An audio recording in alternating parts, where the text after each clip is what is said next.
Welcome to the What's Happening Birmingham video podcast.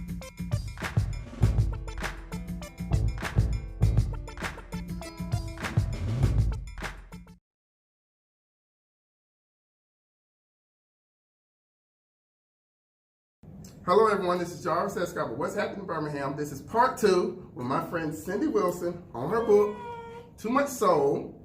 So in part 2, she didn't see this coming either, we're going to talk about... I never know what you're going to do, Jarvis. After college. Yes. So after college, you stayed you just jump right into it. You stayed in Jacksonville for a couple of years, correct? Jackson. Jackson. I said Jacksonville. It's Jacksonville. I'm not Jackson. Stayed in Jackson for a couple of years. I did. And one of the things I liked when I was reading your book was about your career transition. Mm-hmm. You originally went for counseling, correct? Mm-hmm. And then how you evolved and looked into other things. And you was like, well, I think I could do sales. You looked at the job, description on it. So kind of tell, like, what was your process and how you evolved from that? Well, I would probably say I'm probably like 80 to 90% of people that graduate from school. It's like once you graduate, you're like, I need a job, whether it's in your field or not. So I was going back to grad school, but I needed a job. And so I actually started working in HR. So while I was doing that, I liked it a lot. But I was still in school, and then once I got my master's degree, a behavioral healthcare facility, my undergrad major was psychology, and I got a master's in counseling. A behavioral healthcare facility opened up right next door. Okay. I was like, oh, what are the odds? So I started working there part-time. And it was, as you're working part-time, at first it was cool, but then it was like I was on call. I'd have to go to the hospital, do assessments on people. Like the healthcare field is very draining, and I only did it part-time, and it wore me out more than my full-time job did. So I ended up liking corporate more.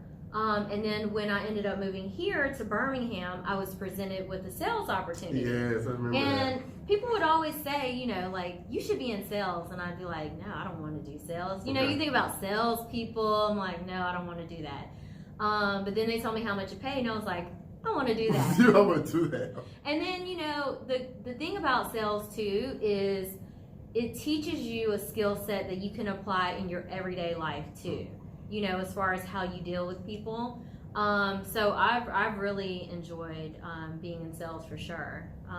So that's, it's been a great career transition for me, but I've loved, this part of it too, as far as not necessarily being an author per se, but just starting the conversation of what my book talks about.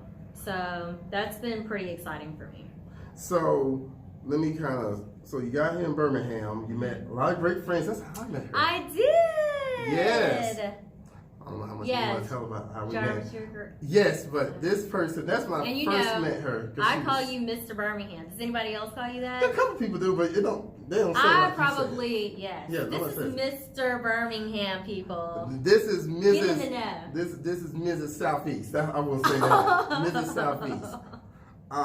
But while you was in Birmingham, you met a lot of different people. But also when I talk about Birmingham in my book. Yes, you talk about Birmingham a lot in your book. And you talk about how you met. And actually, that was like one vivid part was you was dating a guy and you was interacting about different cultures. And it was about religion. Yeah. And one of the things that, growing up, especially growing up black, one of our biggest, in the South. Yeah. And one of our biggest foundations is the church. Yes. And I grew up like Black Southern Baptist, in church all day, every day. And I liked how you was speaking at one part of it, you was like, well, if this person cannot be open to different religions, and you was even dating a guy at one time, and that was one of the deal breakers part of it. Yeah, because he grew up Muslim. And everything. So, but then later on in the book, tell him about the trip you took to the mosque. And how, like the guy that I dated or whatever, he was as far as a person and values and a human being on this earth, he was a great guy. And he would talk about how when he grew up, a lot of Christians would tell him because he wasn't a Christian that he was going to go to hell. And I was like, to me, that's not the faith or the God that I know. You know, like it's more so about loving other people and not condemning them. And so, I just kind of tried to present that other side of what I consider to be a Christian. So while, I've been working in Atlanta, one other young lady that I worked with, she is a practicing Muslim, but she's probably one of the sweetest, nicest people that I've ever met. And then just how generous she is, not only to other people, but the things that she would do for her family, like far exceeded a lot of things that I've known for other people to do for their family. So it's like when you meet people that are just that on that level where you're like, wow, that is amazing. Like, how are you just this amazing individual? You want to get to know more about them and like what shapes them and molds them. And I knew that was a big part of who she was her faith in being a Muslim. And so, as she would practice Ramadan or different things with her faith and culture, I would ask her about it, because that's a part of who she is, and that's a part of like having a friendship with somebody is asking them things about themselves that have helped to shape who they are. And so I asked to go with her one. I was like, well, could I go with you to mosque? And I just want to, not that I wanted to convert to another religion. I just wanted to know what helped to shape her into the person that she was. And so I ended up going for a service, and it was beautiful. On the outside, the mosque is very beautiful, and on the inside, and just like it's very much so a lifestyle and very respectful. And so, I mean, even though that wasn't my goal, like I'm not going in to convert, like it made me respect her faith even more, knowing what all she has to do as far as being respectful of her faith and her culture. So, it's like, it's okay to get to know people that are different from you. Like, they don't have to be the same religion or same skin color, or, like good people are good people, period. It doesn't matter what their religion is or their skin color. So, and also, piggybacking also in the book, one of the things I liked about you was that you said, yeah, I want to go. Most people would have been closed-minded, be like, no, I don't want to go there because I'm afraid it might mess with my mind and different things. Like, you was like, yeah, let's go. But you also had friends that was very inclusive. Yeah. So I've always noticed that about you. You always kind of like, you always attracted, like you was like a magnet. You attracted inclusive people, never people that was closed-minded and things like that. So that's one thing I kind of always admired about you. Thank you, Jarvis. I think it was another part of the book, too. And you have to be grounded in who you are, too. Like, it's not like I know that I'm a huge respecter of my faith also. But that doesn't mean I can't respect other people's, So I'm just naturally a curious person. And so I just wanted to experience that with her. All right, and it was pretty cool. So what made you leave Birmingham to Atlanta? We just hate to see her go over there, go away party for you and everything. So what made you go to Atlanta?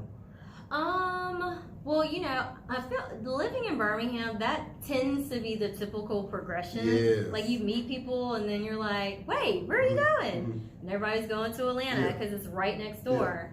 But, it just felt like it was the right time. Okay. I've been here for 4 years, and I just felt like it was time to, to experience something different. And I just kind of put it out there to see, if my job would transfer me, and they did. And it's probably one of the best. I think everything along my journey has helped to get me to where I am. So I don't take away from my experience in Birmingham or Jackson. And I think it all has a purpose. So living in Atlanta has definitely been another experience for me, where it's provided me a lot of opportunities, but then it's also provided me the opportunity to be more exposed to my culture and my heritage, of my Korean culture and heritage, which I'd never been exposed to before.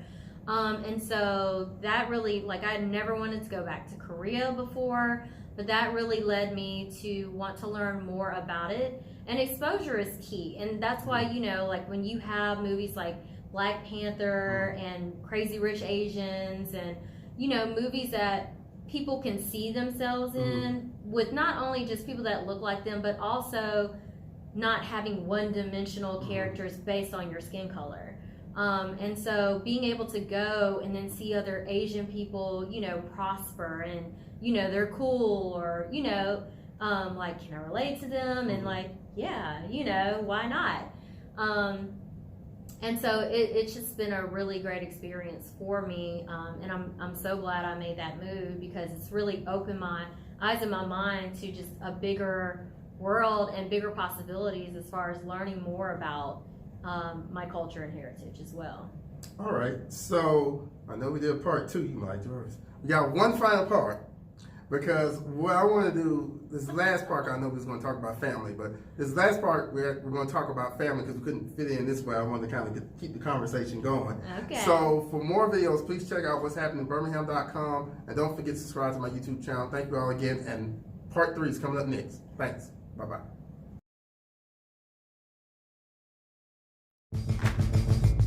Thank you for watching the What's Happening Birmingham video podcast. Please check out our website, app, or subscribe to our YouTube channel for the latest videos today.